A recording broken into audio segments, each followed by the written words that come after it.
kid shines in art. Now this to me is equivalent, if not, no, it's not quite as bad as a secondary school that takes a kid who messes up in English and pulls them from the football team. It doesn't make theoretical sense, especially for challenging children. It will for an A or a B.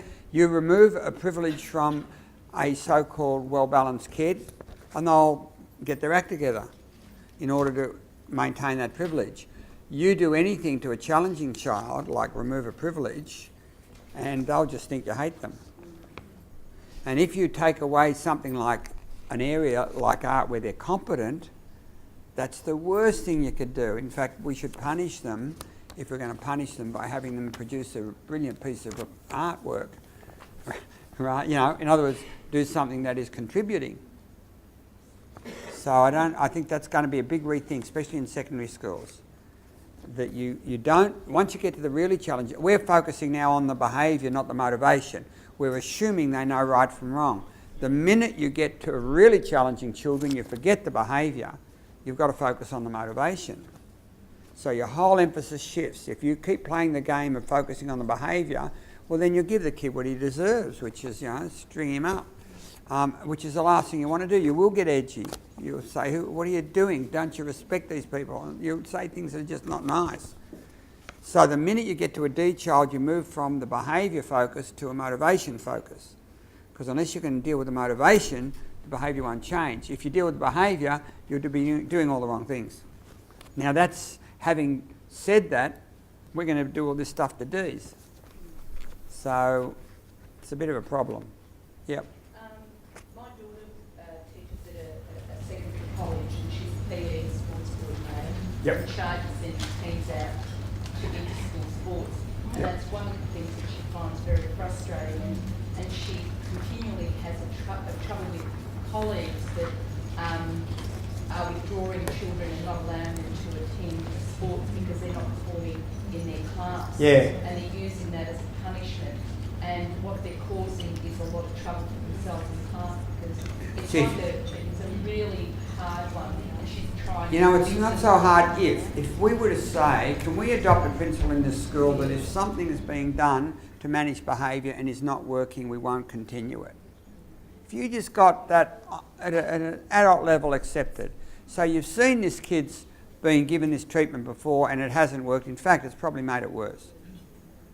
Now, once you've made that discovery and you've got a principle that says we do not spin our wheels, because it's in no one's interest, then you'd have leverage at least. But at the moment, you've got no leverage because for A and B kids, it makes sense. I take away something you value, you'll get your act together. So D's, that's right. Because taking away something they value actually makes them worse. So you have to convince your colleagues. Yep. That, by using that as a punishment, you're actually... Well, you wouldn't have to even convince them of that. You've got to convince your colleagues by doing anything that's not working. You are doing everybody a disservice by repeating anything that's not working. So if you were rewarding and it wasn't working, you'd stop that too. If you were saying good morning and it wasn't working, you'd stop that too. So whatever you're doing in order to manage behaviour, if it's not working, you surely should be able to get a staff to agree we're going to stop that for that kid. Now, if you could get it to work at that level, you might have some progress. Because then we don't have to go into the deep psychology of why this kid does it. We just know it's not working, so why would you want to continue it? Yep. I just wondered if you made a conceptual distinction between negative consequences and punishment. Because I know sometimes in the literature people don't like to use the word punishment. Yeah, it's so funny. I once tried to survey 15 schools and my questionnaire had punishes kids who misbehaves, increases the punishment if the kid repeats the offence, and so on. And I sent it in for ethics approval, and I got it back from the department saying, we don't have punishment in our schools, so you can't ask about punishment. So I just did a search find and put consequences. And then I sent it back to them and they were very pleased. It gives consequences to children who misbehave, increases the level of consequence if the child repeats the behaviour. They were happy with that. Talk to a kid, they'll tell you it's all punishment. Because that's where we got the word from interviews. So there is a difference. There's natural, logical consequences. There are different theoretical kinds, but I don't think there are different kinds in practice. I mean, if it was a logical consequence, it should be connected. Now, we know from our own research, kids like a connection. Meaning, if you're talking here, maybe that environment's not good for you. I'll put you in a different environment. That's logical. If you're not allowing this group to work, I will have to remove you from this group. That's logical. But giving you yard duty or lines to write, there's not a lot of logic in that. It's a punishment. It's a bit more arbitrary. So in the literature it does talk about these distinctions, but kids just think of them as punishments, I think. 5 says arrangements may have to be made to work in the AP's office to reflect on their behaviour. Parents may need, I like the may and may need to be, well, if they're all may, then it doesn't exist. But I assume it means will, or probably will. I think that she probably hasn't used it, because it's one of the good classrooms. My guess is she's hardly had to use it. This is what some others did. Caution, the look, you like that? The look. Warning, name said, and the look. Must be some look, you know. Etc. To another part of the room, miss out in part of play. See, I could say, rather than exclude to another part of the room, I could say, provide the opportunity to do your work in another part of the room. And that would be a logical consequence. Exclude is a punishment. So the language itself is going to tell them pretty clearly that it's not a logical consequence, that's a punishment in a sense. And miss out on part of play, believe it or not, for some of the Ds may be an advantage, because as I said to you before, being out in the yard is actually very bad for their self-concept, for most of them. Yeah? I'm not saying to kids in the middle of winter, if you don't complete your work, you have to come back at lunchtime and do it with me, and it gives me an opportunity to work one-to-one in a very quiet time, and they love it because they're out of the cold. Yeah. They always say, can I bring my lunch? You know, not only are they out of the cold, they're in a safe place.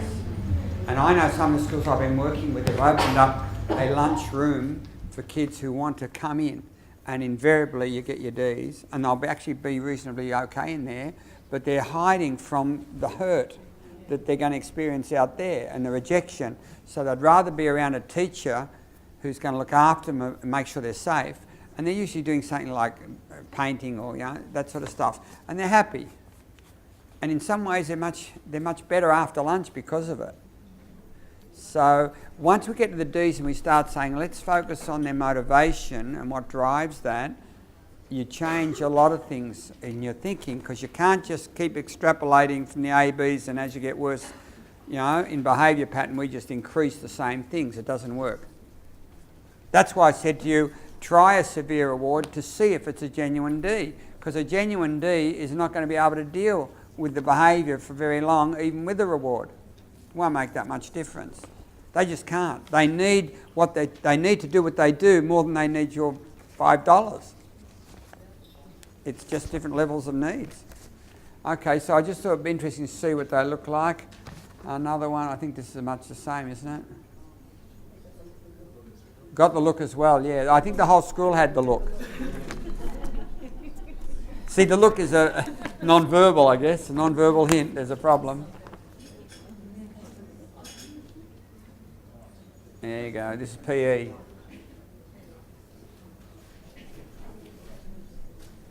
Okay, so you get the idea. You've been there before. Now, some schools, I don't know if they're still using these, but some schools have things like these for when kids are asked to leave. Again, highlighting, hopefully, that things were done in there, that the teacher did stick to some plan, so that, when I get these sort of questionnaires from those schools, anyone else got any more of these here?